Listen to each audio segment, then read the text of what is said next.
Once upon a time, in a coral reef full of color, lived a friendly little fish named Marlin. Marlin had a beautiful, bright orange body, with stripes like sunshine across his back. He lived with his father, Moray, a wise old eel, who taught Marlin many things about the ocean. One day, Marlin felt a strange emptiness, a sense of longing he couldn't explain. "Father," said Marlin, "I feel there's something missing in my life." Moray looked at Marlin with kind eyes. "My son, you've everything you need. But if you feel this way, maybe there's something more for you." Marlin set off on a journey, exploring the vast ocean, meeting new friends along the way.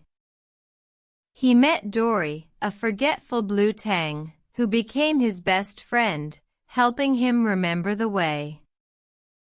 They met Crush, a cool-headed sea turtle, who taught them about the currents and the tides.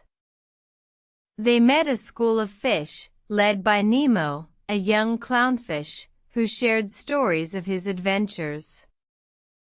Marlin learned so much on his journey, about the ocean, about friendship, and about himself.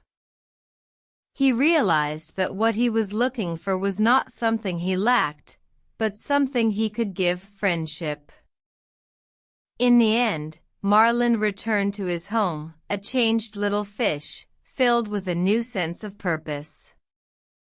He was still the same friendly little fish named Marlin, but now he had a special gift: the ability to make friends wherever he went. The end.